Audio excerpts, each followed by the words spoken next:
As I sat on the floor of my bedroom, the world around me blurred. To say I was exhausted is an understatement. Until earlier this week, I never imagined I would be here, in this moment, doing what I was doing. Sitting up, I could feel the texture of the carpet on my damp hands. A few years ago, Kelly and I had spent a lot of money to set up our bedroom.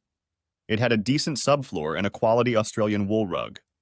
Too bad the carpet was ruined now. I closed my eyes for a moment and shook my head slightly, trying to dispel the fog that had descended on my mind. What the hell am I doing? I thought. I'm better than this, I thought for a moment.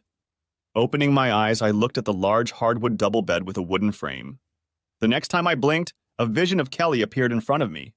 I shuddered, realizing it would never happen again. Now events were spinning out of control. I brought my hands up to my face and grinned in my madness as the warm, wet blood on my hands smeared across my face. I brought my hands down to my sides again, continuing to ruin the carpet with the moisture leaking out of me. The world around me was blurring, but my eyes quickly caught the glow of a half-empty whiskey bottle lying on the bed next to an empty pill bottle. As I tossed the bottle and gulped down the pills, I had forgotten to put the cap back on. Now the smell of whiskey filled the room. I laughed bitterly and shrugged my shoulders, but immediately a panicked thought popped into my head. Letters. I quickly turned my head and saw they were still there, my bad handwriting on the cover of each envelope. They were on the bedside table, not on the mattress as I had thought a few minutes ago, where an open bottle could have destroyed them. There was always the risk that the wrong person would find my letters, but I dismissed the thought as soon as it crossed my mind. The only sane part of my brain left knew I wouldn't be around to worry about it, so what could I do? I coughed briefly, feeling the bile rising in my stomach. I didn't feel like throwing up, so I fought the feeling. Why?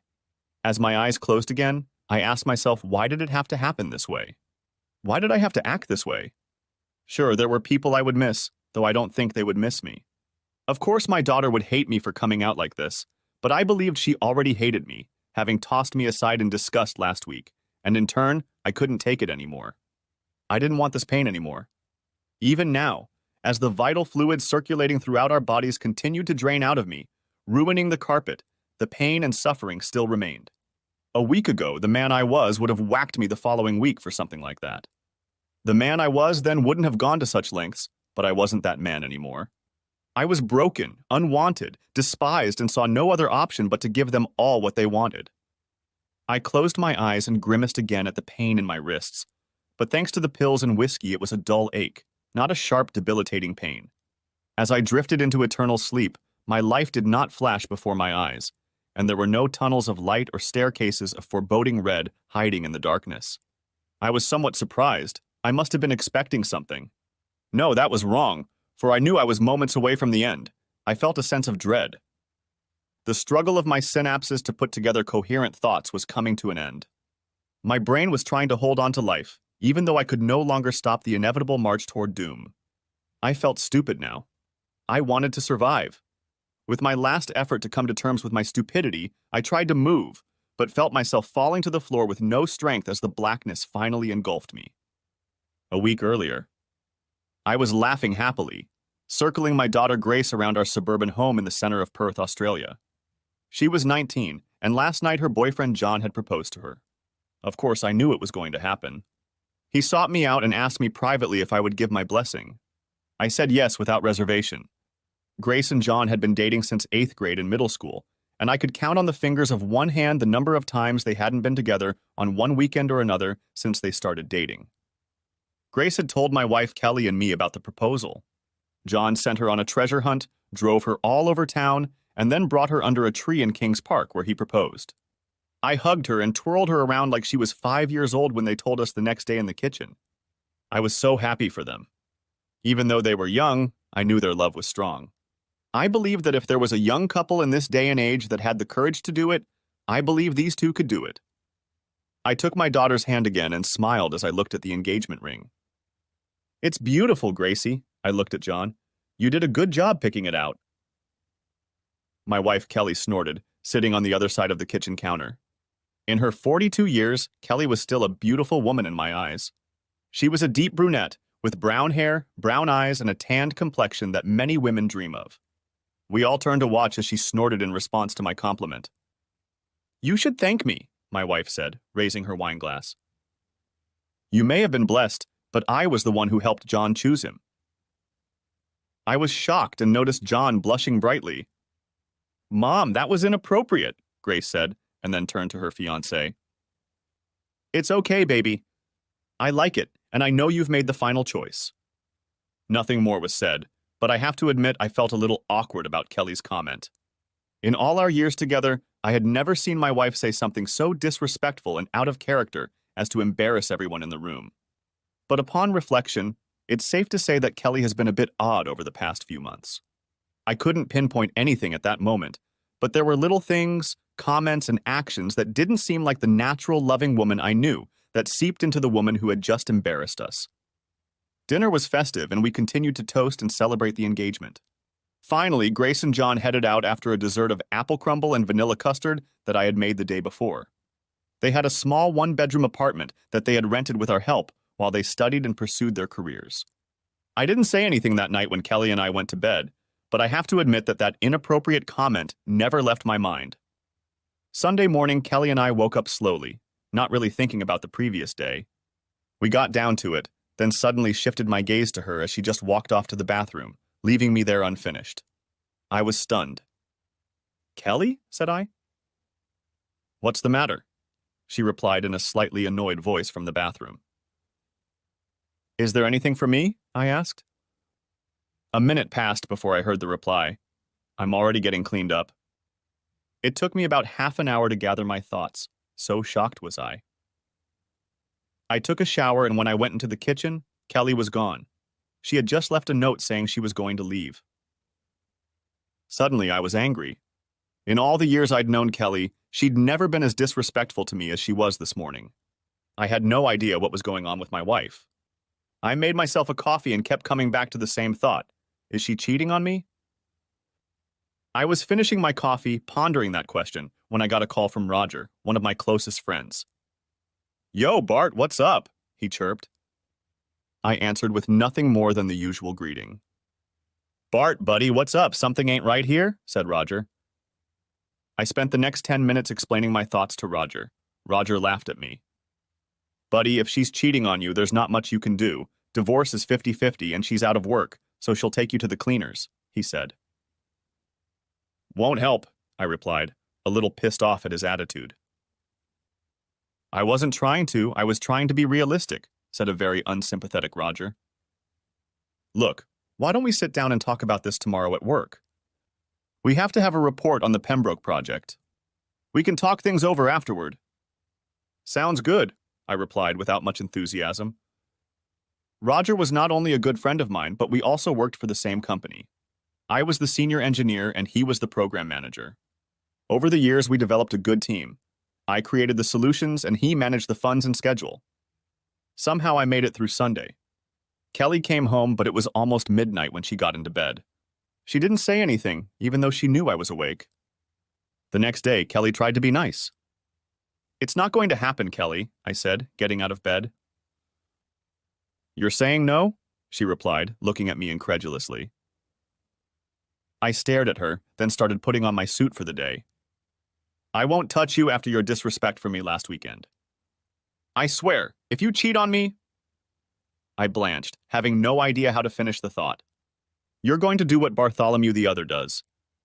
There's not a damn thing you can do. A slight chuckle appeared on her face when she said my full name. It softened a little, but it didn't disappear completely. Look, go back to bed. I need a release, and I'm sure you can do it too. She tried to talk me into it. I shook my head. Who the hell is this woman? No, you can't, Kelly. I don't think you realize the absolute contempt you're showing me. Well, screw you, she said. I shook my head and left the room. For the first time in 21 years of marriage, I was disgusted with my wife. At the office that morning, I was all worked up. My assistant Myra looked at me worriedly. Bart, are you all right? You look out of sorts, she said with concern on her forehead. Myra Brown has been my assistant at work for 10 years. She likes to say she was hired out of charity when she tells me about it. When Myra joined the company, her boyfriend abused her. After the breakup, when Myra had to leave home, she showed up to her job interview with a black eye, desperately applying for the secretary position. Except for the black eye at the interview, which quickly went away, Myra was quite suitable for the job. She dressed conservatively in general, but it was hard to hide the fact that she was stunning in terms of looks. Myra was very intelligent, easily understood almost everything we did. She was witty as all around. The owner of the firm hired her, but assigned her to me, figuring that Myra would lack the brains to keep up with me when I was doing projects. I respected Myra also because she genuinely cared about everyone around her and had an absolute moral code. She treated you friendly until you crossed her. Then you were dead to her. People were removed from the company because they crossed her or thought she was just a stupid beauty, and then they found out that her anger was not to be trifled with. I looked at Myra, deciding what to say about the situation with Kelly. Eventually, I sighed and told her the truth. Myra frowned a few moments after starting the story, but by the end of it, an angry blush ran down her neck. After the story, I hung my head, somewhat depressed that my wife was probably cheating on me. I don't know what to do, Myra. If she's cheating on me, I didn't expect it, said I sadly. Suddenly, I felt Myra's hand on my shoulder. In all our years together, I could count the amount of physical contact we had on the fingers of both hands. I lifted my head and looked into compassionate eyes. Well, Myra said, first, you need to get through the meeting at Pembroke. I got the schedule a few minutes ago, and some questions are being raised about the pipes and concrete used in the construction. I felt myself going back to that moment. What, why is this the first I'm hearing about this? Roger didn't tell me anything, I replied. The wheels started turning in my head about the structures, the architectural plans, and the amount I had planned. Myra looked concerned. I'm not sure why nothing was said, Bart. I've just familiarized myself with the agenda and it. Res concerne. Moments later, before we had time to think about it, Roger peeked into my office. You ready, buddy? He asked, looking at me with a smile on his face. Roger, what's all this trouble with the pipes and concrete on the Pembroke project? I asked quietly, trying to prepare myself for the upcoming meeting. He waved the question away. Don't worry. We'll get it all sorted out right away. Roger, you know I like to know these things before I meet with a client, I said. It's okay, buddy. We'll work it out. Roger said this in a rather dismissive tone. The meeting was an ambush. We walked in, the owners of Pembroke's were already there. I had met them several times and they were always friendly. However, when I explained how our business was progressing, they frowned, with their gaze getting darker and darker as I spoke. What about the concrete and pipe overruns in the Northeast? Peter, the majority owner and CEO, asked. I looked at Roger. He shrugged, saying nothing. Everyone was looking at me. I'll have to check because I haven't heard anything about overspending. However, according to last week's figures, everything was within normal limits. The frown on Peter's face deepened. That can't be. Can you explain to me why I signed bid reports for the last 3 months totaling over $200,000 for additional concrete and pipe? Said Peter, looking at me. I stared at him, not knowing what to answer. I looked at Roger again. His face was unreadable, but he pulled out a folder and stood up. Gentlemen, if you'll let us take a look at this, I'm sure we can figure it out. He looked at me. Bart, let's go outside for a minute and figure this out. I followed Roger across the hall to another room where our boss Clarence was waiting. So, what did they say? Asked Clarence as we sat down. Roger jumped up before I could say anything. He handed the folder to Clarence. They asked about the missing materials as we suspected, Roger replied. Clarence looked at me, and for the first time in all the years I'd worked for him, I saw anger in his eyes directed at me. What are you saying, Bartholomew? The older man almost hissed at me. I was shocked at the intensity of his tone and the hostile look he bestowed upon me. I don't know what to say, sir. I received reports last week that everything was on track. No additional materials were required, and I have no idea about these signed applications.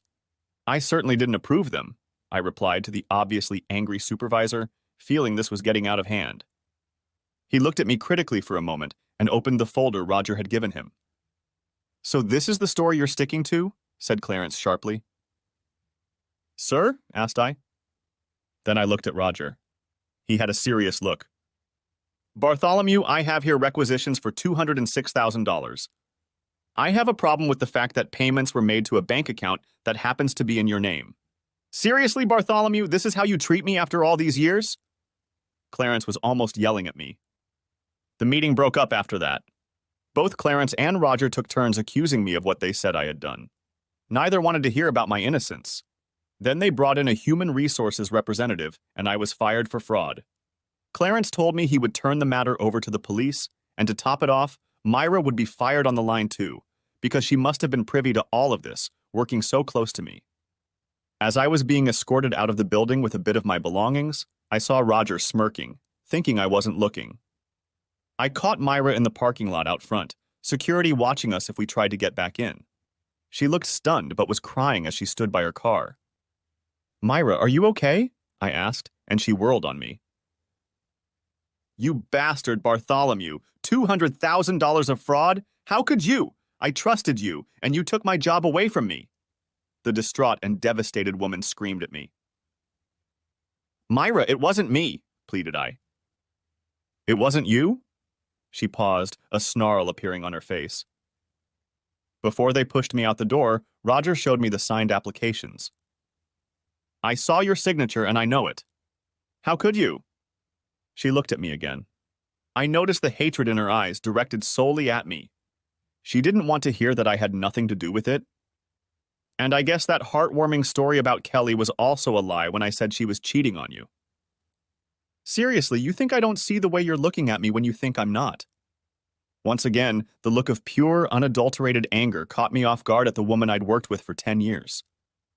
"I hate you!" she spat out. "You've destroyed any chance I had of getting a new job. I honestly can't believe I had the misfortune to feel sorry for you. You lie, cheat, and steal, and then you dare ask how I feel. Back off, Bart." In all our years together, I had never once heard her swear. Hearing her words again, I was shocked. But before I could say or do anything, she slapped me hard. "You've ruined my career. I can't get a recommendation, and worse, I'm tainted by your cheating."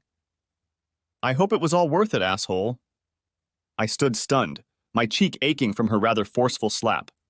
Myra stared at me for another moment before getting into her car and driving away without another word. Not knowing what else to do, I drove home and parked in the driveway. Inside, Kelly was waiting for me. So the cheating husband comes home with his tail between his legs. "Pathetic!" she spat. I didn't pay attention at the time, but in the days that followed, I noticed that Kelly sounded happy, not upset or concerned, but exactly happy. What the hell was going on? "Kelly, I didn't do any of this." "I don't know what's going on," I said, depressed, confused, and feeling like I was breaking down. She grinned. "What difference does it make, Bart? I'm telling you now that I'm getting off your ass." Such a contemptuous look I'd never seen before. Well, except for the look on Myra's face a little earlier. There was a knock on the door. "It's for you," she said, still growling at me. Without hesitation, I opened the door to a guy in a suit. "Mr. Bartholomew Other?" he asked. I nodded. "You've been served." He handed me a thick envelope and left. I looked into the envelope and pulled out a divorce petition. Kelly, divorce? Feeling my world shatter a little more, Kelly sensed the growing misery in me and laughed at my pain. "You're such an ignorant chump, aren't you? But of course it's a divorce. In case you haven't noticed, I've been seeing the same man for the last 6 months. He goes places you don't go, he's interesting, and of course he has a decent amount of money." She looked at me like something you could scrape off a shoe. "As for you, you no longer have a job, no family, no friends, and let's not forget that you'll probably end up in jail for fraud before the month is out." She cast a brief glance at me, and there was a sadistic look of pleasure in her eyes. I had noticed that look more and more often over the past few months. I didn't understand why I was only seeing it now. "You're pathetic, Bart. My new man isn't as rich, but he does things to me that you've never done." "So that's it? You admit you're a whore, a cheater?" I said, anger creeping into my voice. "So yesterday and today you were just enjoying yourself and you didn't care about me?" Kelly laughed. "Yeah, it was all just for me. I deserved all of it. Haven't you noticed that everything was always just for me?" She looked at me, and for a moment I thought there was a flicker of sadness in her eyes. We did have a lot of good years together, The look passed, and the bitchiness reappeared. But you're done with Bart, and I'm moving on. Kelly leaned closer to me as my world continued to crumble. Look, Bart, make it easy for me. I'm asking for the house and most of the property because you'll be in jail. So sign the papers. I'll be generous to you and give you a week to pack up your stuff and move out. But by next week, move out of this house or I'll add a restraining order to everything else. So you're staying with your lover? I asked, feeling the weight of what was happening. Betrayal at my former job and now also from my wife. She laughed again. Of course, his apartment is much smaller, which is why we're going to rent the place once you're in jail. But don't you dare stalk me, or I'll call the police and have you arrested for stalking. You're already in jail. Don't make it worse. I pulled out a chair and sat down, mortified and rejected. Kelly took a few steps toward me. Then she noticed the glowing red handprint Myra had left there earlier. She looked at my red cheek and smiled. Well, at least that slut got let go too. Go die in a hole, Bartholomew. And with those words, Kelly left. I did nothing for the rest of the day, not even a drink. The next day, I didn't know what to do either. I was waiting for something. I tried calling Grace, but it kept going to voicemail. After about the 20th ring, she picked up. What do you need? Came my daughter's harsh voice. Grace, I started to say. Leave it alone, Daddy, Grace interrupted me. Her tone was harsh, almost sarcastic.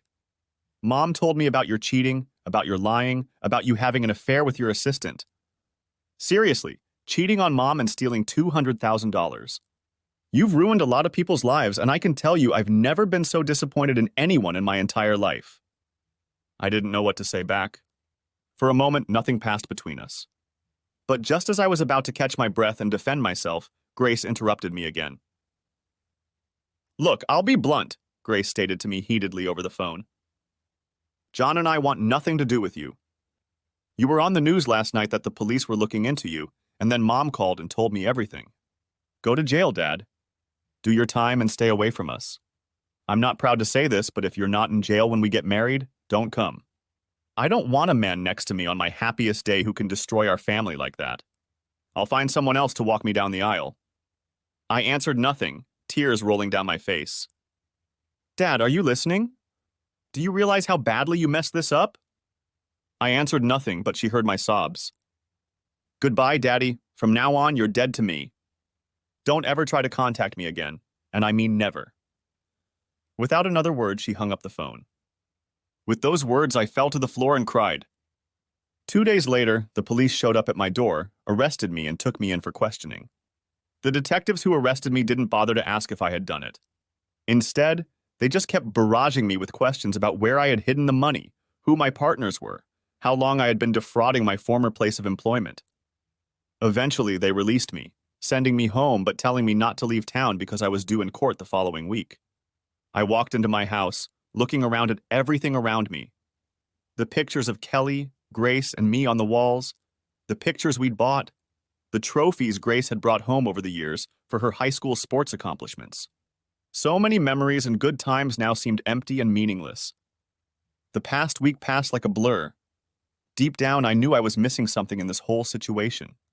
I knew I wasn't connecting the obvious dots, but other than the certainty of my innocence, I had no clue. My wife left me. My daughter disowned me. I was fired from my job. My assistant blamed me. Even a close friend treated me like crap and didn't bother to follow up with me. The few calls I answered were now ex-friends talking about their disappointment in me. The scenario repeated itself repeatedly, and they asked me to never contact them again. I was poisoned. Just being around me was unacceptable. I walked into the bedroom defeated with no idea what I should do next. As an engineer, I was a problem solver, but I didn't know what problem I was solving now. After taking a shower, I went downstairs and ate a sandwich with stale bread and jam, and that cardboard flavor only made my dismal life worse. I probably would have gotten through it all if Grace hadn't kicked me out of her life. I stared at the table in front of me.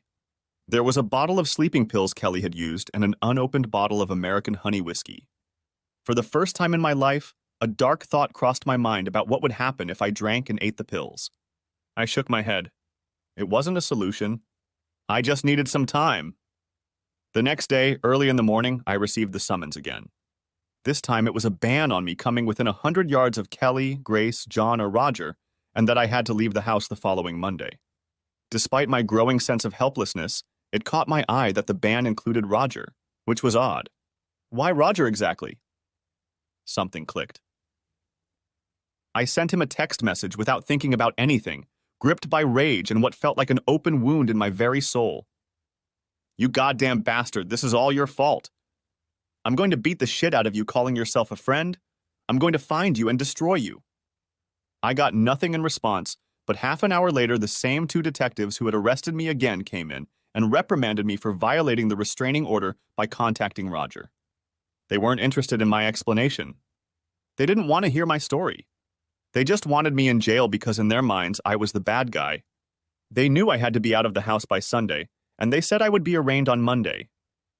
They said that a car with a detective would be parked across the street and would follow me for the next 24 hours, and I was urged not to leave the house and just pack my things.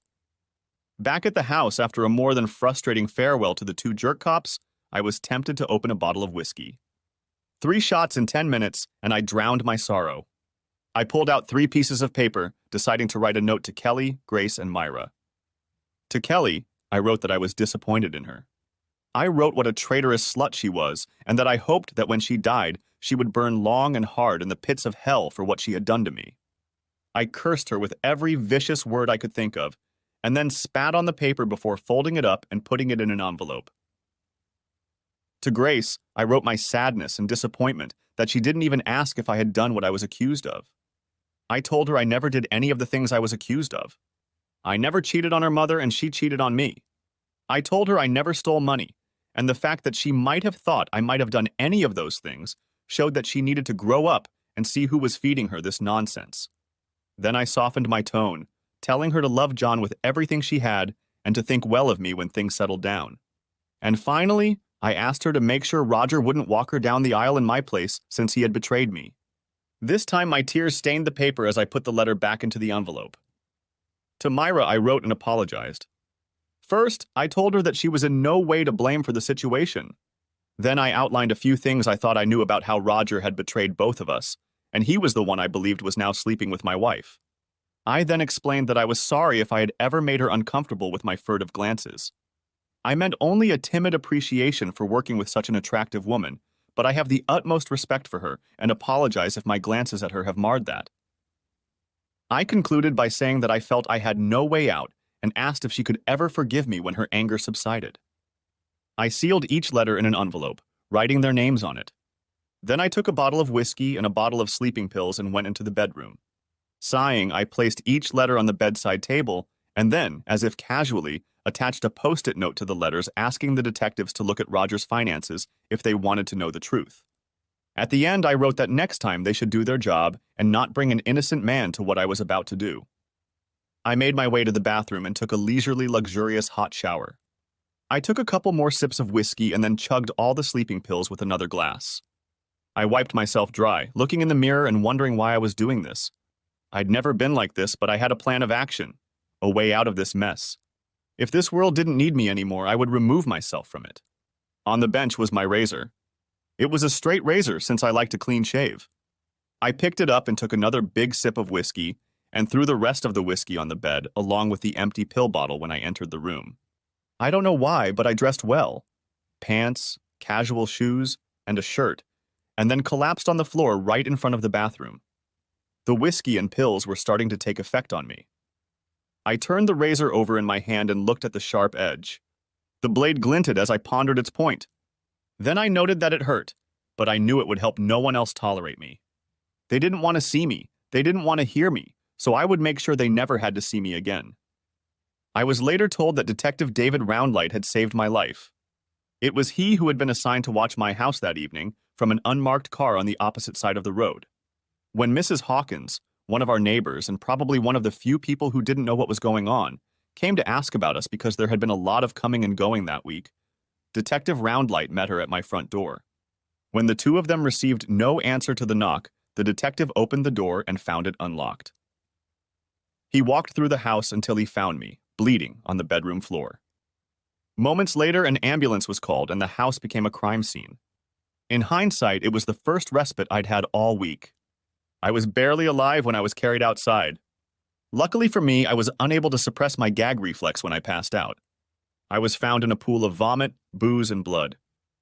An examination was conducted under the direction of Detective Roundlight. They bagged the whiskey, the pill bottle, the letters, and while going through the house, they found 3 hidden cameras recording on a hard drive hidden in the linen closet. I knew nothing about them. I lay unconscious for 3 days, and when I woke up, I was surprised to find I was alive. "Where am I?" I asked the pretty nurse in a squeaky voice. "You're in a private hospital in Hollywood," she said quietly. Then put her finger to her lips. "Shh, shh," she said quietly. "Your friend has been up all night and is just now falling asleep." "Friend?" I raised an eyebrow weakly. "I don't have any friends, they all dumped me." "Well, this one didn't," she said, turning my head and finding a very disheveled Myra, napping awkwardly in one of those big faux leather chairs you often find in the hospital. "Myra," I said quietly, relieved to see her. Upon saying her name, she woke up from her slumber. Regardless, as soon as she noticed that I had opened my eyes, she was at my side, her hand sliding into mine. "Bart, what the hell do you think you're doing?" she barked. But her hand held mine very gently, and there were tears in her eyes, threatening to spill over, though her bloodshot eyes said she'd been crying a lot lately. I turned away from her. "I thought it would be better," I began, shame rolling over me in waves. She snorted. "You think ending your life was the only way to save yourself, Bartholomew the Other. I've known you for over a decade. I've never known you to give up so easily. What were you thinking?" She repeated her question. For several minutes we said nothing, just the hum of the machines as she waited for my answer. "Myra, I'm so sorry for everyone. I mean everyone. When Kelly, then you, then Grace, I couldn't take it. I never did any of it. No one even asked. I felt like I was backed into a corner. My wife told me to die. My daughter told me I was dead to her. My friend betrayed me, and I hurt and disappointed you. I wasn't thinking. I got drunk and in a weak moment did what made sense to me in that moment. I shouldn't be here," I said sadly. She nodded, then crouched carefully on the edge of the bed. "I'm sorry too, Bart," she said quietly, her own tears threatening to start. "I was angry and upset. I didn't stop for a moment to think you were innocent." I was wrong. "It's okay, Myra," she pulled me against her. "No, it's not Bart. The fact that you're here, and the fact that you feel I'm one of the ones who made you, I don't know if I can forgive myself." This time, she began to cry. "It's okay, Myra, it's okay." I closed my eyes from exhaustion.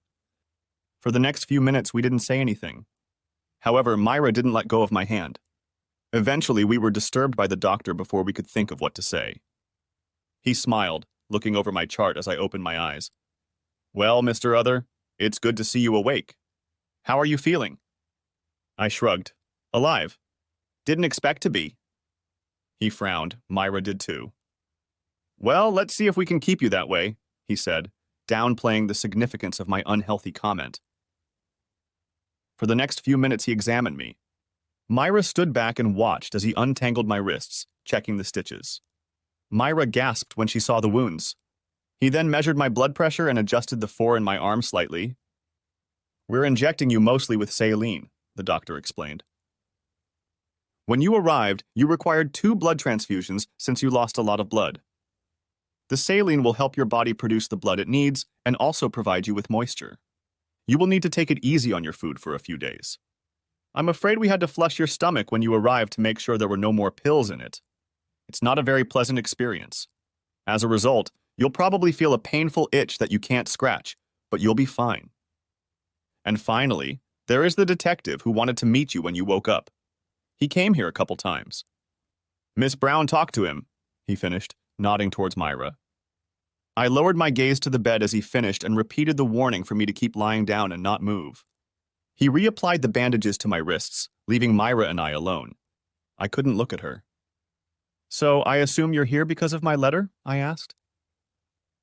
She shook her head. "I haven't seen the letter yet, though Detective Roundlight told me about it." More tears threatening to break free. My cousin works here in administration and found your name on the ICU list. He called me and told me you were brought here after a suicide attempt. Myra said the last word almost in a whisper. I still couldn't look at her, feeling only shame. Myra shuddered, but continued. I wasn't feeling well anymore, Bart. I was still so angry after I left, but I suspected you had nothing to do with the fraud. I've been your assistant for years. If anyone knew you were capable of such a thing as trying to steal money, it was me.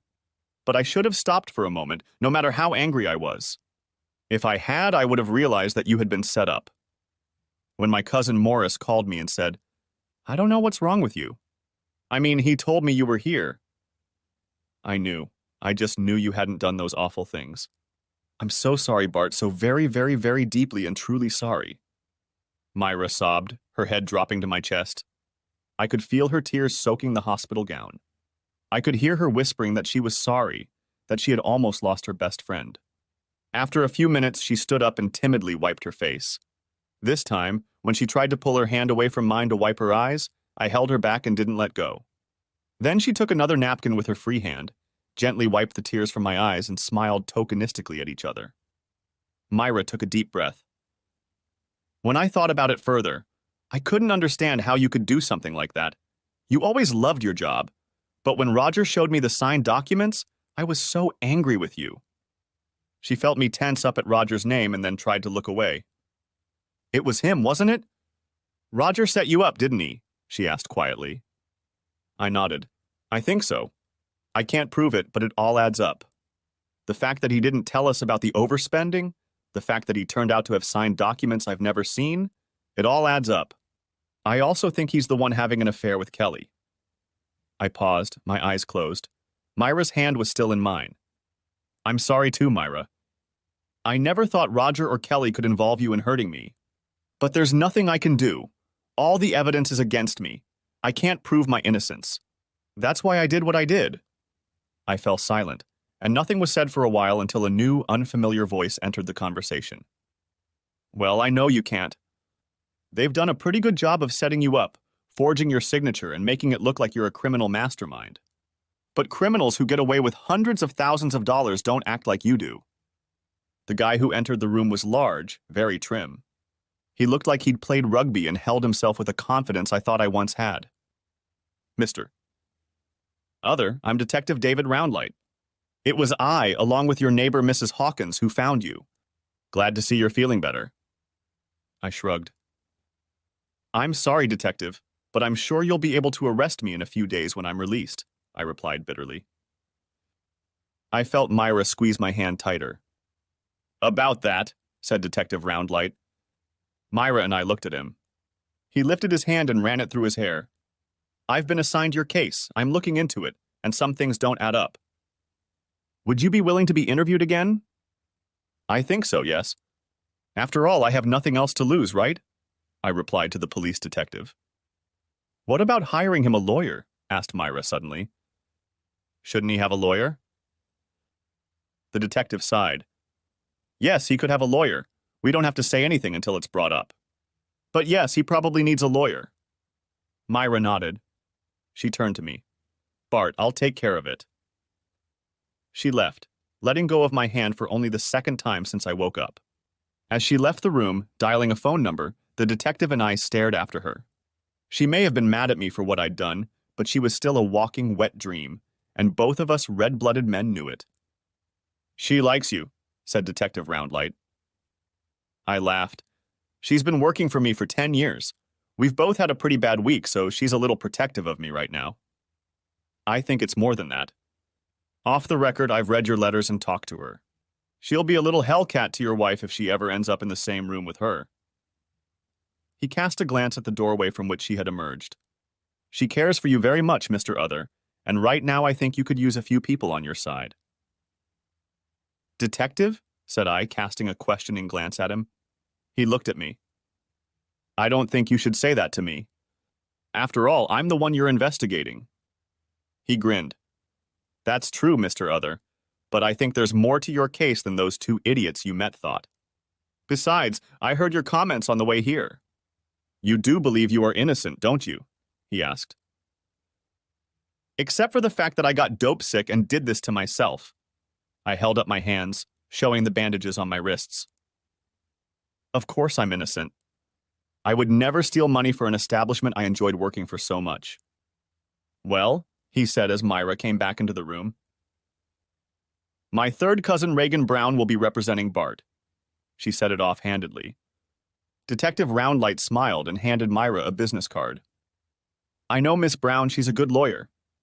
She'll take care of you, Mr. Other. He looked at Myra. Have your third cousin contact me as soon as Mr. Other and her talk. The sooner the better. The three of us talked for a few more minutes before he left. That was unusual, I commented when he left. Yeah, usually the police don't have to be so friendly or be on your side. Myra agreed. We sat for a couple more awkward minutes and I started a new topic. Who's looking after Tilly if you were here? She's at my mom's right now. Also, she reached into her purse and pulled out a drawing. Tilly drew this for you. She smiled, holding it out to me. It was a folded piece of paper that Tilly had drawn. It showed a picture of a hospital and an ambulance. On the inside with a crayon was a drawing of me in bed, and the words, "Get well soon," written in 11-year-old handwriting. I had to wipe away a few tears. Thank you, I said hoarsely. Have you heard anything about Grace? Myra shook her head. No, I tried calling her a few times. I left a few messages, but nothing, she said sadly. We talked in silence for about 45 minutes before Myra's third cousin Reagan showed up. After introductions, Myra removed herself and left me with Reagan. Like Myra, Reagan was a beautiful woman.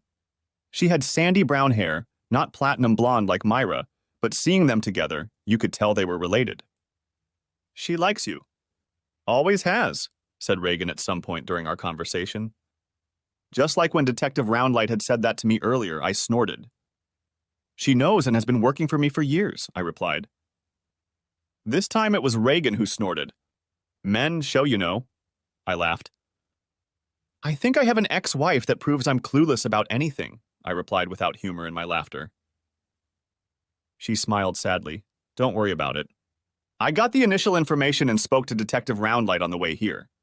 Oddly enough, he's on your side. I also have a few theories as to what's going on with you, so now that we've talked, leave it to me. Your only crime is that you loved and trusted someone you probably shouldn't have.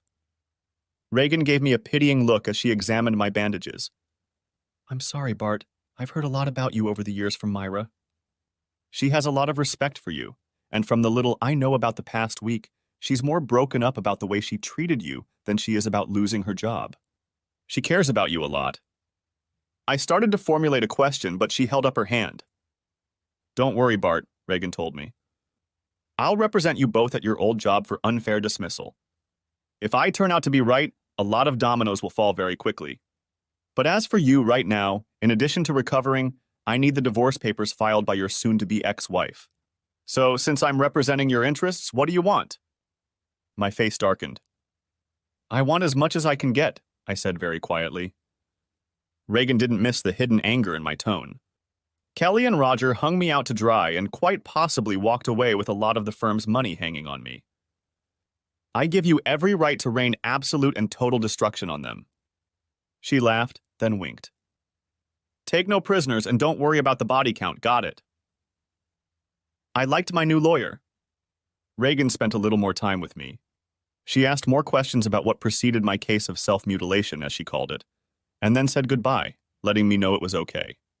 Reagan informed me that if nothing happened, she would contact me in a couple days to do a formal police interview once I was released.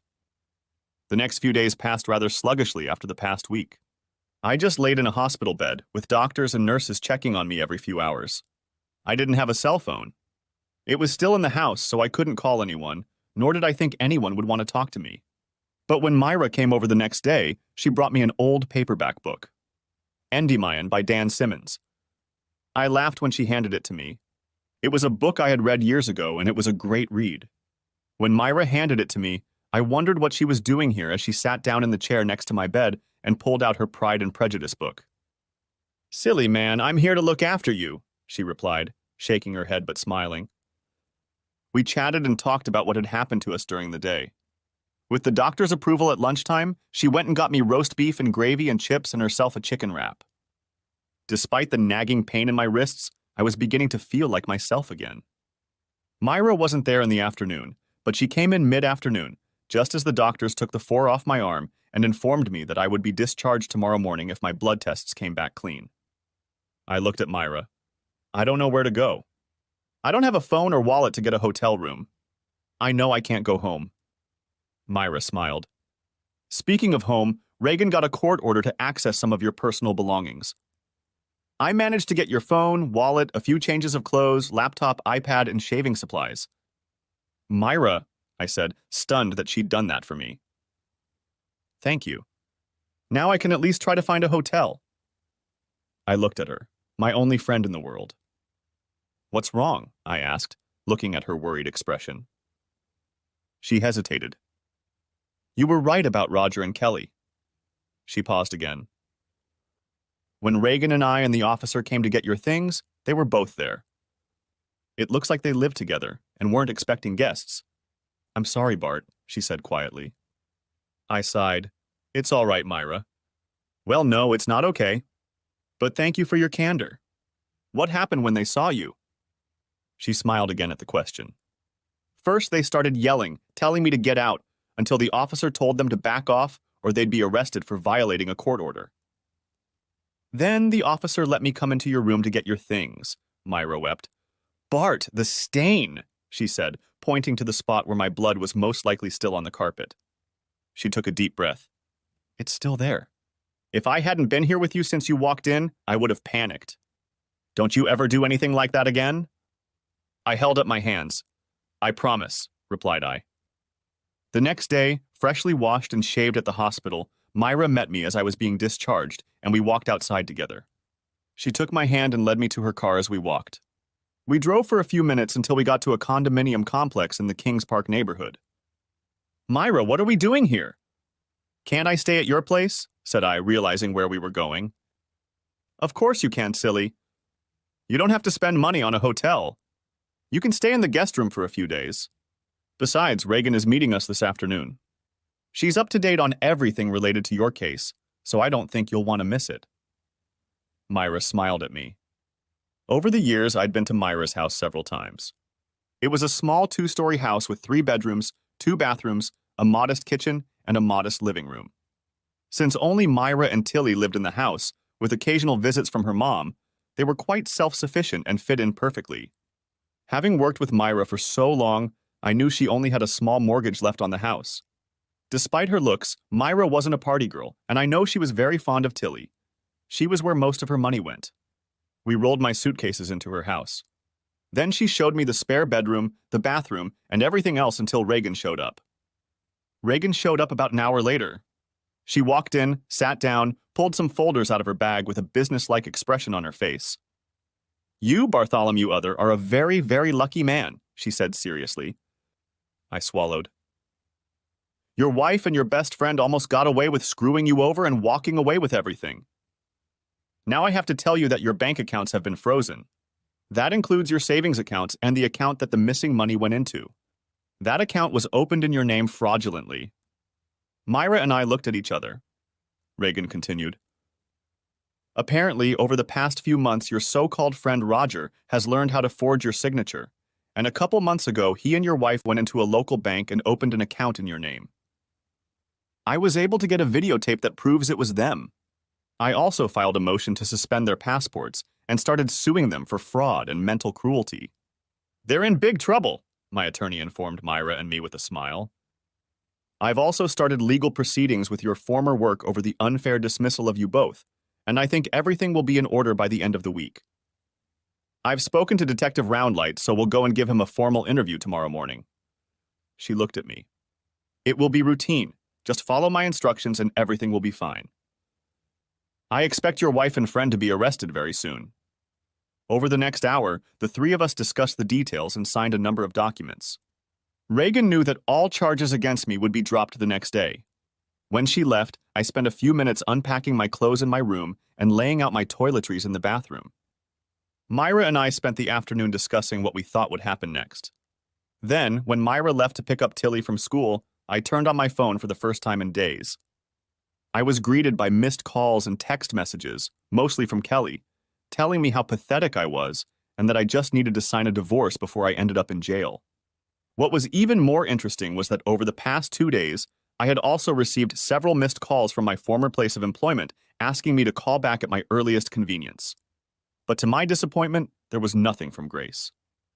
When Myra and Tilly came home, I forgot my worries as the 11-year-old wanted to tell me about her day at school, what they had been doing, what friends they had been playing with, how she had told them about me in the hospital, and that I would be staying with her until I got better.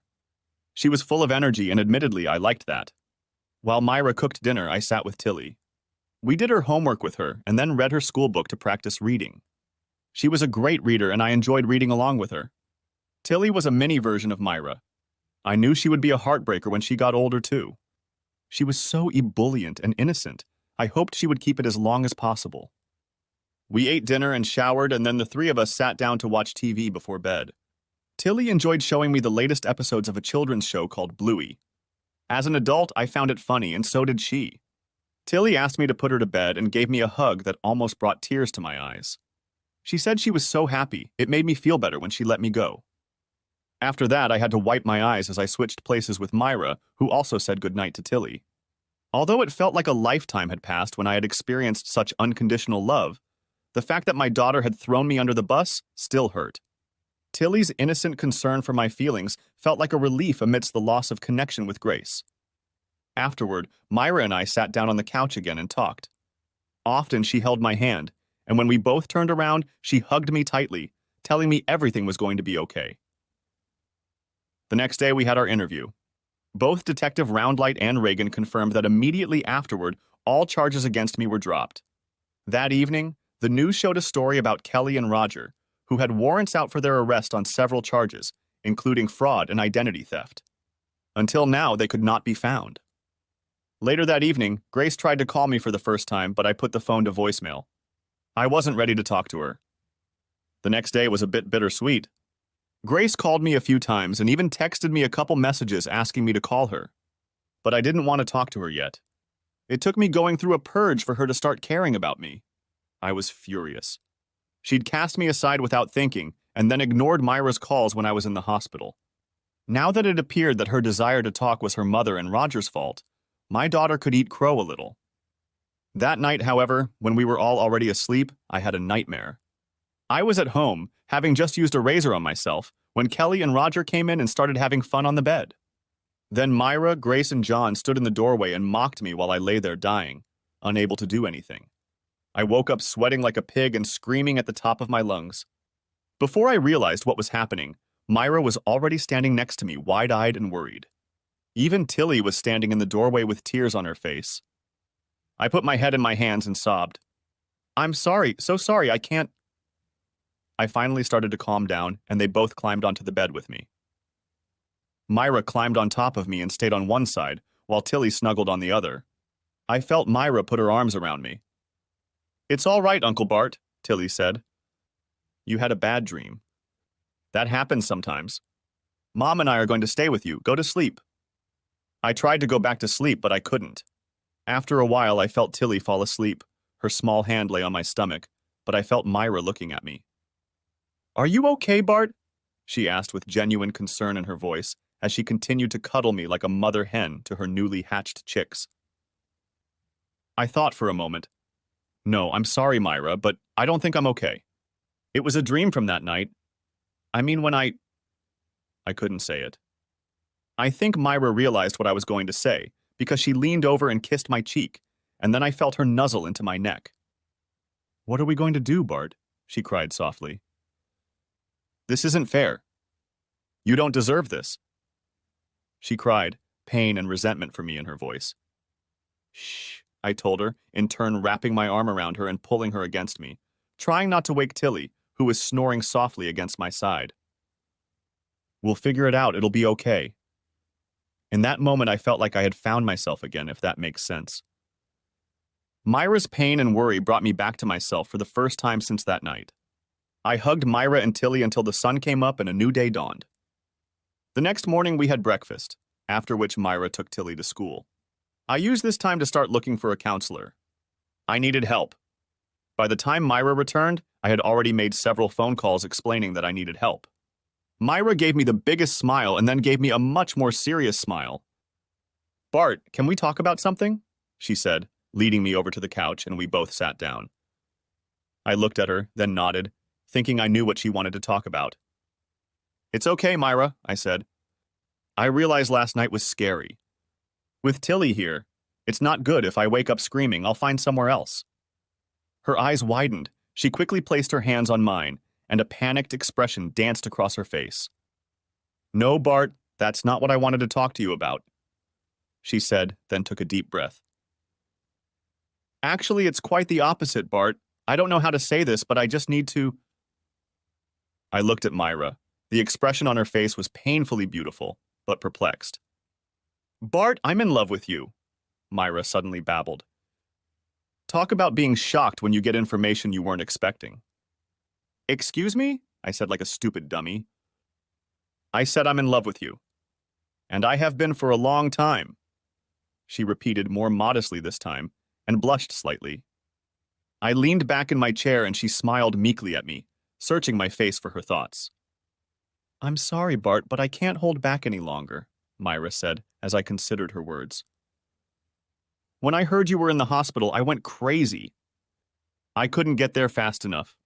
I felt so guilty that I yelled at you, told myself I wouldn't tell you anything about how I really felt. But you almost died. Your wife and best friend just lied to you, and when you were discharged, you came here.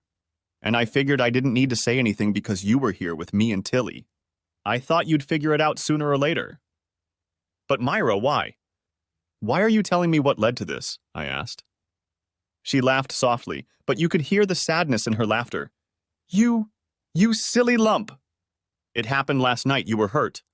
It broke my heart to see you like that. But I was there for you and you fell asleep in my arms.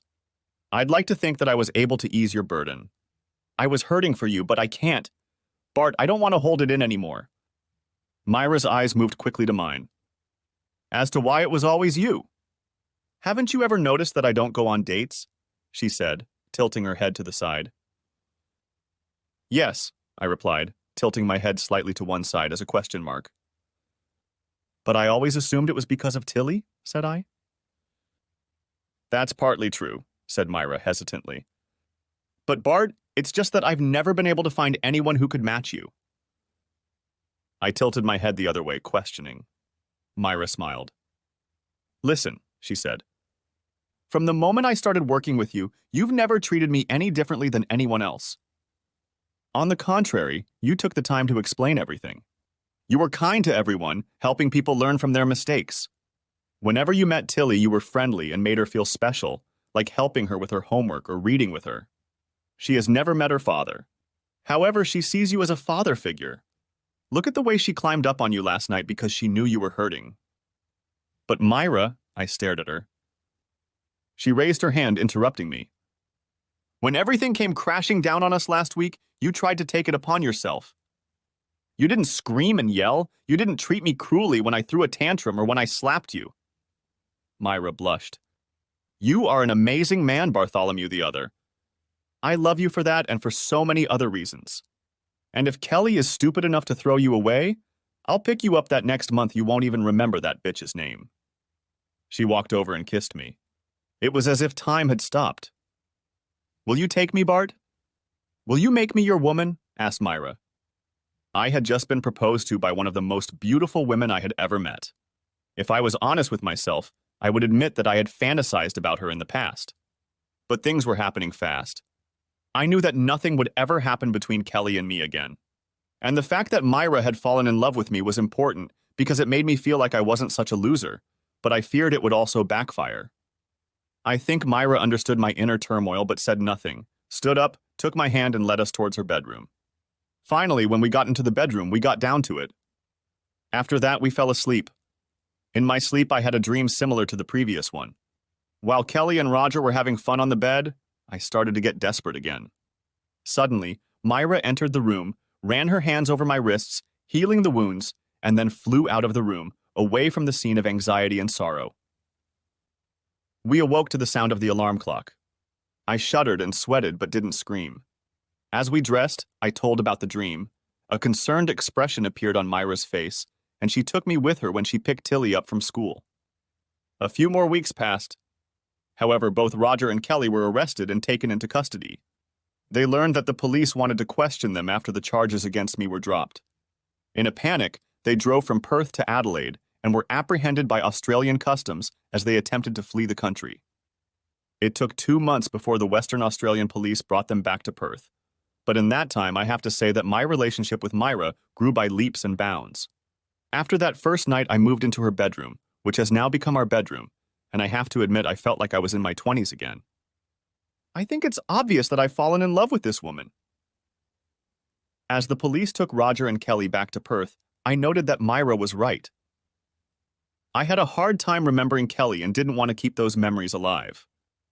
A month after that awful couple were brought back to Perth, Myra, Reagan, and I found ourselves in court, testifying against Kelly and Roger. Roger never looked at me directly, even when I was on the witness stand. He was eventually sentenced to 15 years. Kelly, on the other hand, kept her eyes on me the whole time. During the trial, it turned out that Roger was the mastermind behind the whole thing. He was the one who seduced Kelly and pushed the fraud, so everyone was surprised when Kelly got 20 years. She was found to be an accessory to the fraud. However, when charges of mental cruelty were brought against her for her actions towards me, she was given an additional 5 years due to the evidence found on the hidden cameras that Kelly had set up for Roger. Immediately after the verdict, the judge granted us a divorce. When Kelly handed me the divorce papers, Reagan pointed out that we had split our savings. Reagan also stated that I was willing to sell the house and immediately split the proceeds because I had no intention of staying in a house where such horrible things had happened. Finally, Reagan also represented to the court that I was willing to act as trustee for Kelly's funds until she served her time. It took Reagan considerable effort to convince me to agree to this. However, it indicated that I was willing to put up with some issues and largely prevented Kelly's attorney from fighting over the silly things they often do in divorce. I was not allowed to use Kelly's funds. However, I was allowed to invest them along with any other funds I invested anywhere. The court ordered Roger and Kelly to serve their sentences immediately. And in closing argument after the ruling, Kelly's attorney asked that as a sign of agreement, I spend an hour with her before she was taken to jail. After a few moments of hesitation as I felt the eyes of the entire court on me, I agreed. Kelly was still in her court clothes when she was brought into the interrogation room just after the session ended. The room was reasonably well furnished, although the table was bolted down and chains hung from the legs of the chairs so they couldn't be thrown. Still, when Kelly sat down, she looked depressed and battered as I had during her betrayal. Her shoulders slumped as she sat down. Unlike in the courtroom, she didn't meet my gaze. Her prison escort told us she would be right outside the door, just knock when we were done. There was no hurry. For a few minutes we sat in silence. It was the first time we had been in the room since Kelly had told me to do something, which I ended up trying to do. "I'm sorry, Bart," she said quietly, looking at her hands. I was a little surprised that she spoke first, and that her first words were an apology. The last words were clearly the opposite. "Are you Kelly?" I asked, letting a note of bitterness into my tone. She raised her eyes to me, which held tears but didn't spill over. "Yes, Bart, I'm sorry," I wanted to reply and dismiss her apology, but she paused classically, raising her hand. I waited and held my tongue. "Please, Bart, let me handle this and then you can scold me," Kelly said mournfully. I leaned back in my chair and gestured with my hand for her to continue. "Thank you," she said brokenly, looking me straight in the eye for the first time since she'd been in the room. "Believe it or not, Bart, I'm sorry. I don't know what happened to me.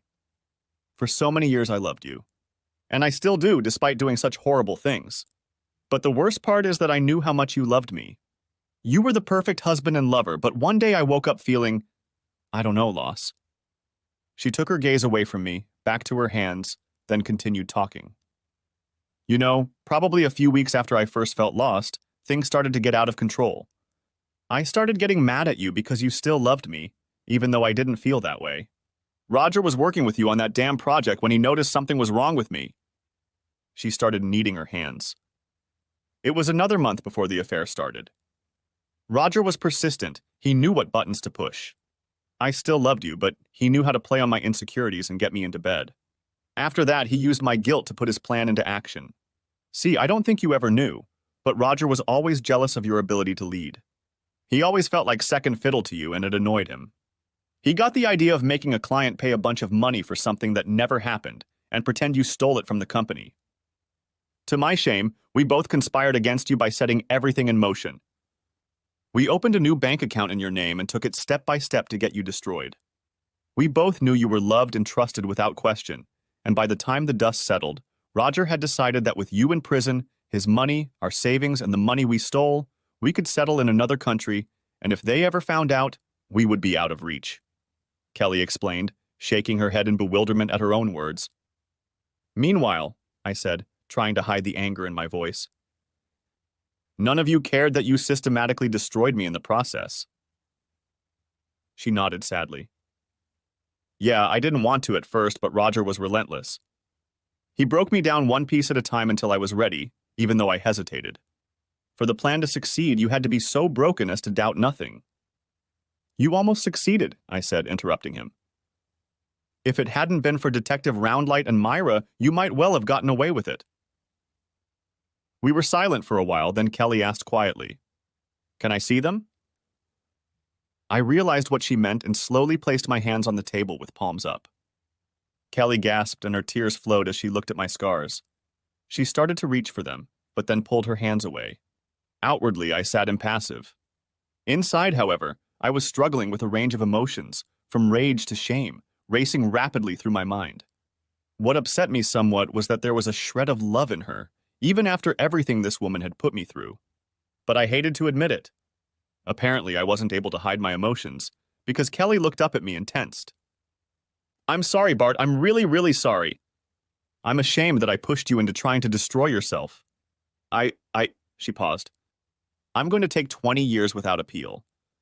I deserve it after what I did to you. I nodded, glad she'd do time without question.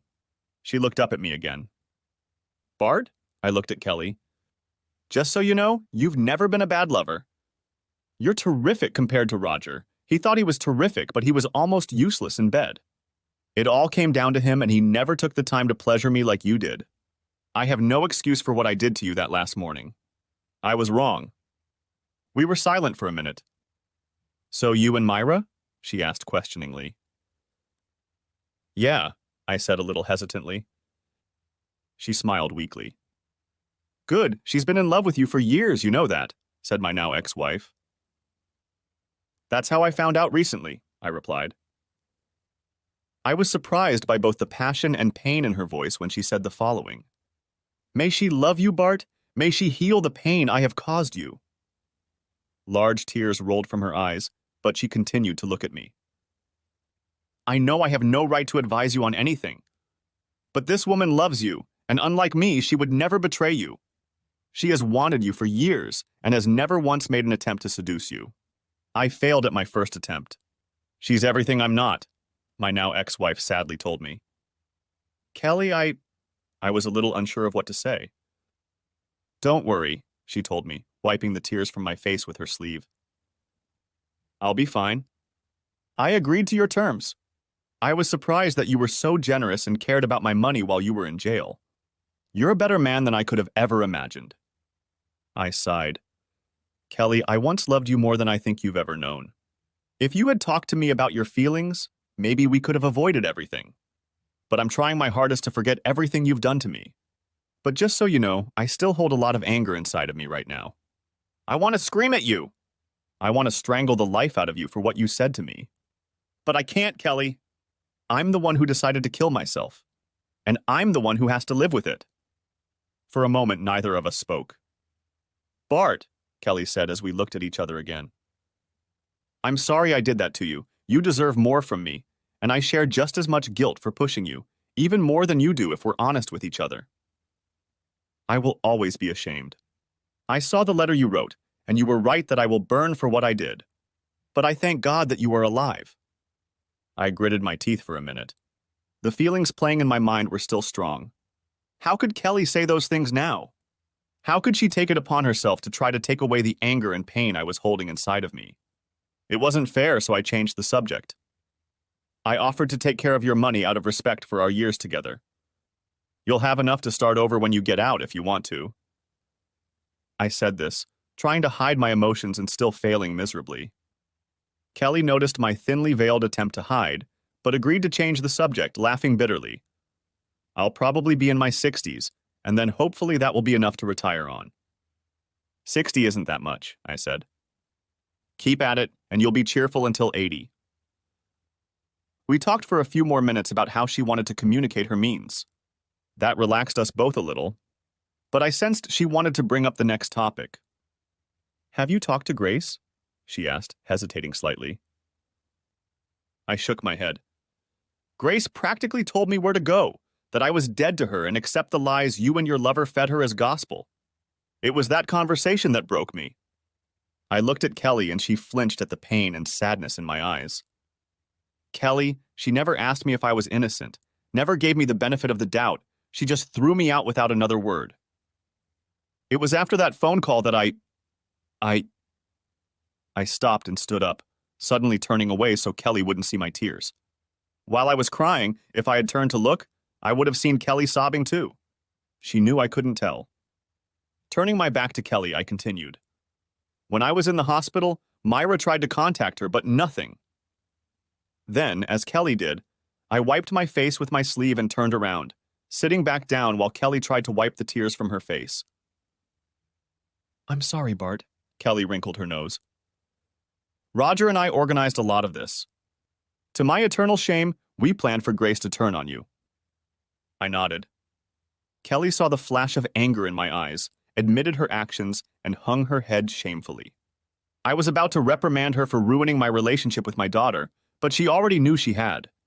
Kelly had just openly admitted it.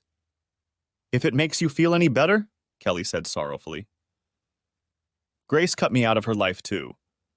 I haven't been scolded this much since I was a kid, but I know I deserved it and more.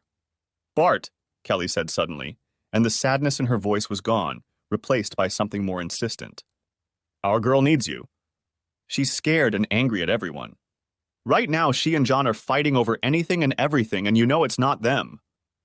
Kelly said more calmly, I'm worried about her. It's my fault, but I can't fix anything. I know she feels guilty for the way she treated you, but the fact that you're not talking to her after everything makes it even worse. Kelly hesitated for a moment. Bart, I know I have no right to ask you to do anything. Kelly paused and looked at me again as she continued to knead her hands. But could you find the strength to forgive Grace? Our daughter needs at least one parent. I realize now that even if I hadn't been locked up for long, the guilt of what I did to you, as well as turning Grace against you, would have eaten me alive for the next few years, and she would have hated me in the end anyway, Kelly snorted. It's better that way. It's better that you're the one to take her away. If you died, I don't know what she'd do. Please, Bart, for that matter, take care of our daughter, my now ex-wife begged me. Kelly. I took a breath and wondered what to say. What you're asking is hard, you hurt me badly, but you were my wife, not my blood. When Grace told me she wanted nothing more to do with me, that I was dead to her the day after you told me to go die, it hurt more than what you did to me. I want to go back to her, but the pain, Kelly, the pain of what my family did, what our daughter did, I don't know how to get over it. Kelly nodded. I understand, she said sadly, knowing I was trying, but I still had a lot to get over. She understood the pain of rejection. She was living it herself right now. I sighed, looking at my ex-wife. Look, Kelly, if anything, I'm going to try not to hate you. I'm getting professional help, but even with it, it takes almost everything in me not to yell and swear at you. And about Grace, I'm not promising anything, but I'll consider talking to her soon. She looked defeated. Kelly seemed to have aged several years during this conversation. There was nothing more to talk about. She stood up. Bart, I know this is worthless to you right now, but I'll say it again. I'm sorry for what I did to you. I have no excuses, and I know I can never redeem myself.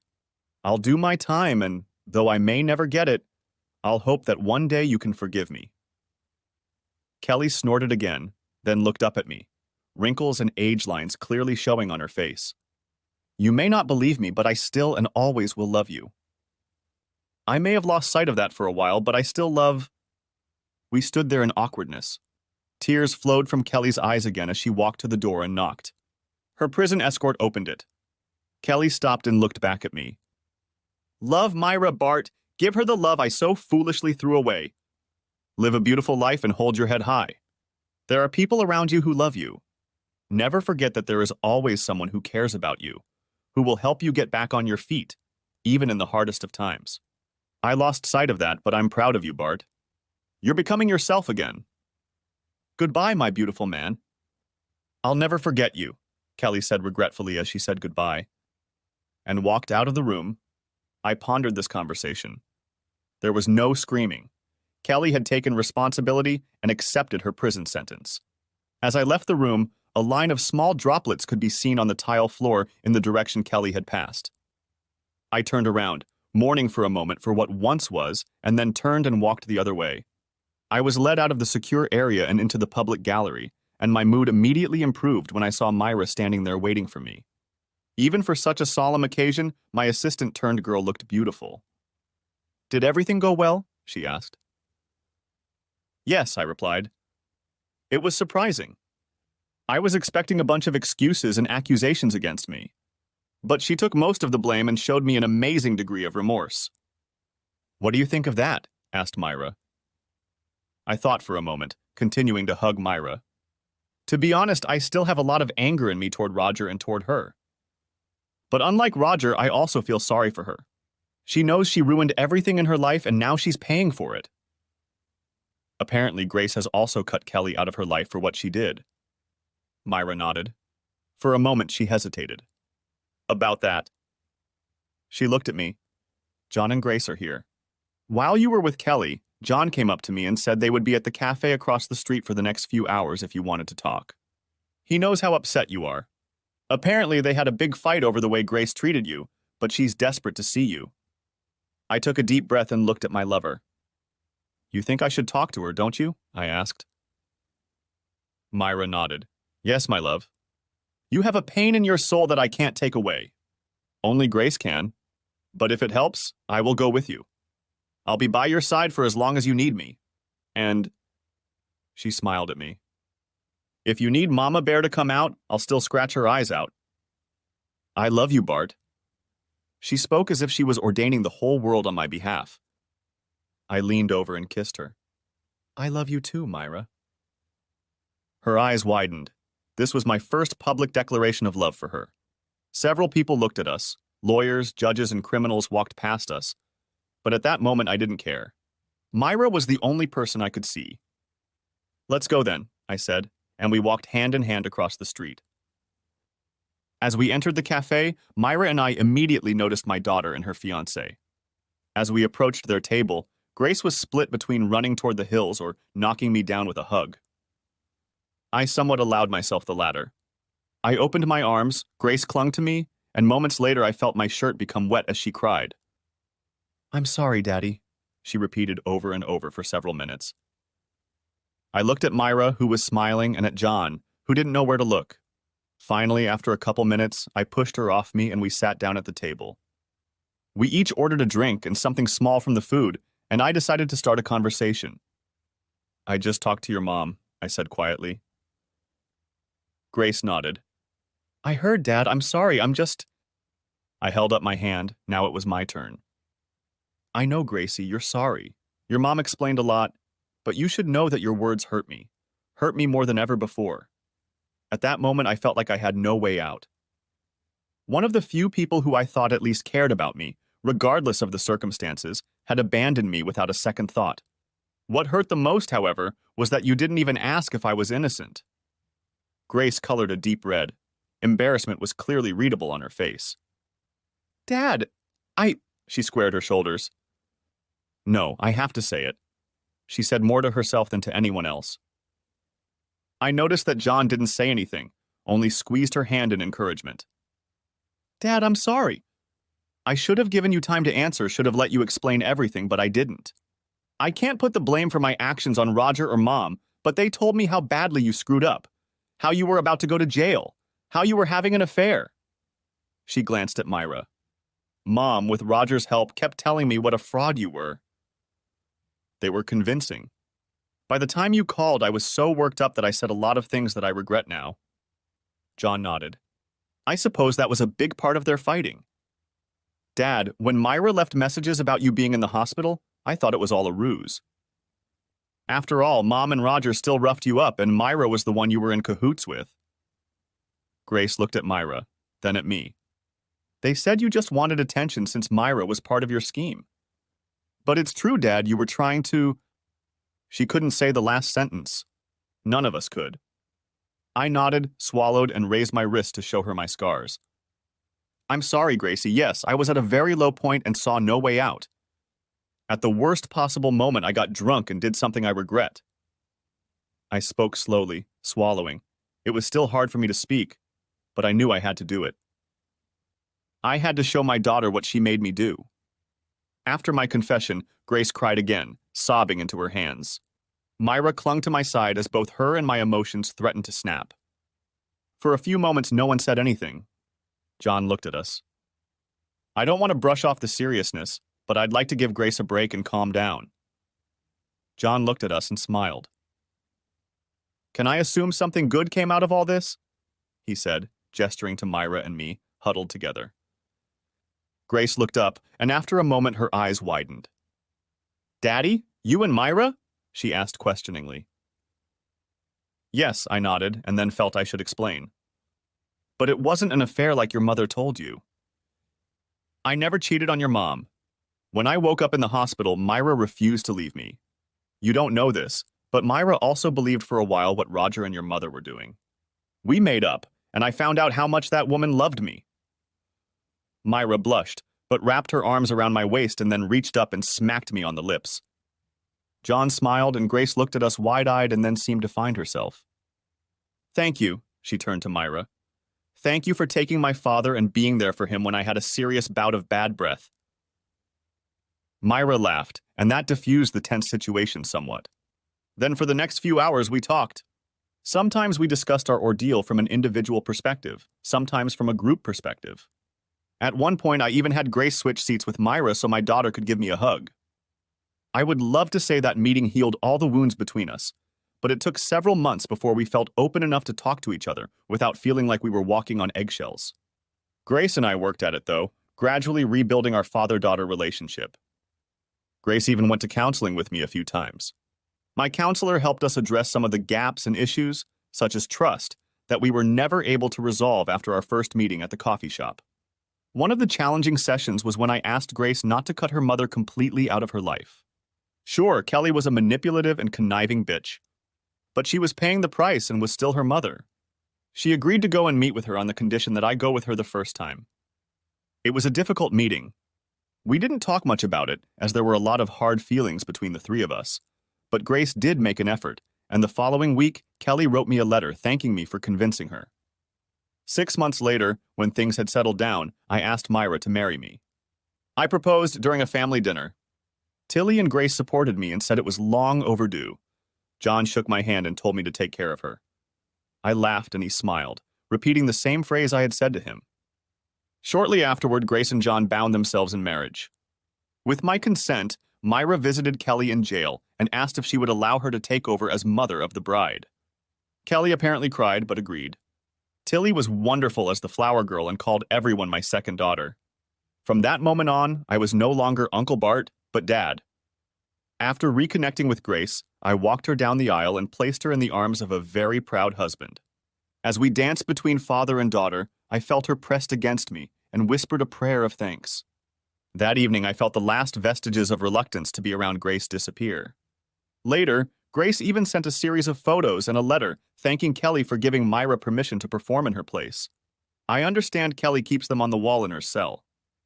While the dust of the criminal case with Roger and Kelly was settling, Reagan negotiated a significant settlement for Myra and me in terms of work. For a while, Clarence refused to budge, claiming he had done nothing wrong. But a week before our day in court, he made an offer that Reagan rejected. It was low and insulting.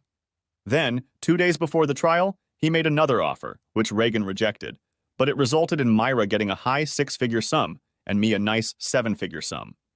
For a multi-million-dollar engineering company, our payout was insignificant compared to the damage a public trial would cause. However, rumors had already started to fly, and Clarence's income had dropped significantly until he retired and sold the company for less than 30% of what it had been worth when I had worked there. With the settlement money, Myra and I started our own engineering consulting company. We provided administrative and engineering services. Within 6 months, we already had 5 people working for us, traveling the country and helping with large engineering projects. Surprisingly, one of our first clients was Peter Pembroke. He took Myra and me out to dinner and apologized to us. When it all came out, he realized we had been played and admitted that the project had nearly failed without my engineering skills coordinating the delivery. After that, every year after that, Myra and I received an invitation to any significant Pembroke event, regardless of whether we worked on their projects. Peter was a good guy who got into a bad situation and wanted to redeem himself. We also sold Myra's small house and bought a much larger house just off the road with a stunning view of Kings Park. It was an old 5-bedroom, 3-bathroom house, and we spent over 2 years restoring it. It was a fun time. We only took breaks for family holidays, a wedding, and the birth of Grace and Tilly's little brother Byron. Life got better. I still had bad dreams from time to time, but Myra was my rock and was there for me anytime I needed her. More than a decade had passed, and Byron was now a 10-year-old teenager. Tilly was at university following in Aunt Reagan's footsteps, pursuing a law degree. So one lazy Saturday afternoon, Grace and John were sitting with us on the front terrace of our house overlooking Kings Park. Byron was playing Xbox with my 7-year-old grandson Bruce, and they were trying to ignore my 5-year-old granddaughter Hope when Grace started talking about her mother. "Daddy, I got a letter from Mom this week," she said nonchalantly but carefully. Kelly wasn't a taboo topic in the house, but everyone behaved cautiously at the mention of her. I had received several letters from Kelly over the years and had even visited her a few times. I knew that she was in treatment and that she had a small community in prison. Even though she still had 8 years left on her sentence, she was respected as a model prisoner. "What did she have to say?" I asked. Asked me. "Among other things, she informed me that she received news last month that Roger had been released," Grace said, when things had quieted down. I silently sipped the Kraken and Coke I was drinking. "Last month?" I asked, concerned. Suddenly, I felt Myra's hand on mine. "Did she say anything else?" Myra asked Grace. Grace nodded. "Yeah, she said he came to see her. Mom says he didn't look well. If the letter is to be believed, Roger's inner life has not been peaceful. I'll visit her next week and find out what happened, but she noted that talking to him was not calm." We talked about this for a few more minutes, after which I bowed out and called David Roundlight. He had become a friend to me over the years. David was now the head of the major crimes team and had solved several complex cases, getting quite a bit of media coverage. "Bart, how are you doing, my friend?" "How's your beautiful wife doing?" he said in a friendly tone, answering my call. I smiled in spite of myself. "Myra's great." I paused. "David, I just found out that Roger has been released."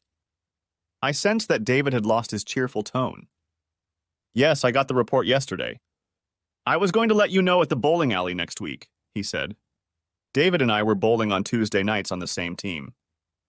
From what I read in the report, he's been cleared to move to Adelaide. Apparently, he managed to get a job with a small company. At his probationary interview, they asked him about you and whether he planned to have any contact with you. He told them that you could rot in hell for ruining his life, but he knew he had to leave because with his track record, no one would hire him here in Western Australia. I sighed. Peter continued. The report notes that life on the outside has been difficult for him. He was involved in several fights, losing most of them. He eventually became a librarian to keep out of the way of most of the prisoners. I don't think you'll have a problem with him if that's what you're worried about. Thank you, David. That was my concern. If I hear anything from him, I'll let you know, I replied, letting out a sigh that I found myself not holding back. We talked about bowling and the upcoming barbecue for a few minutes before I went back to the table. When I sat down, Myra looked up at me. "David?" she asked. I nodded. He confirmed that Roger has left and is moving to Adelaide. But of course he hates me to the core. I have to say the feeling is mutual, I told the gathered family. The rest of the day passed a little low-key, but I was with my family, and they made sure I felt supported. That night, I woke up covered in sweat and screaming from my first nightmare in years. In it, Roger came in the night and tied us all up. He pointed a gun at us and said he would shoot Myra, Tilly, and Byron if I didn't use the razor. I took the razor and was about to do what I had done once before when I woke up to a scream. Myra woke up instantly. I was sweating like a pig and couldn't stop rubbing my wrists while she tried to calm me down. Without asking, Myra called my therapist, who very graciously accepted the call at 2 in the morning. Mind you, that's what we were paying him so much money for. I explained the dream while Myra cried, snuggling gently against me. Although it upset my wife, simply discussing it made me feel better. My therapist listened as I recounted the dream and noted that it was likely triggered by the news of Roger's release and the anxiety I was feeling about everything I had experienced during that time over 13 years ago. We arranged to meet again, and I thanked him for picking me up so early in the morning. As we settled down, Myra checked on Byron, who was surprisingly still asleep. Tilly was awake, but after hearing our conversation on the phone, she went back to bed and asked my mom to tell me she loved me. I lay down after using the bathroom and Myra snuggled up to me. "Do you really think there's going to be a problem with Roger?" asked Myra, slightly concerned. "No, I don't think so," I replied. "I think he'll go away and we'll never hear from him. And even if we do, you know we have protection." I hinted at my hunting gear, safely stored in the closet. Myra nodded absent-mindedly. "Okay, I'm sorry, my love, that the news of this has made you mad. Are you all right?" "Sort of," I replied. "Unfortunately, I think there will always be a shadow there. I don't think about those days as much anymore, but it will always be a part of me. But when I think about those times, I usually dwell on the beautiful blonde who flew in and saved my life." Myra lifted her head and looked at me. "I'm serious, my love." I told her, I felt so helpless at the time, I felt like there was no other option but to end it all. I could have done it again if you hadn't been there when I woke up. I realized there was no getting rid of it. Ignoring it won't help. The best I can do is make sure I have the ones I love around me as often as possible, reminding me of everything I have to be grateful for, and talk to you when I need to, so I don't end up in the same place again. Myra nodded. "I love you, Bart," she said. "I love you too, Myra," I replied. With those words, we fell asleep, and while we didn't always live happily ever after, we had our good days and not so good days. Yes, there were fights and disagreements. There were more nightmares. But I realized that I had unconditional love from a woman who made everything possible, friends who accepted me for who I was, and a family that was there for me despite life's storms. Thanks for watching. I hope you enjoyed it. So subscribe to my channel and watch the next video.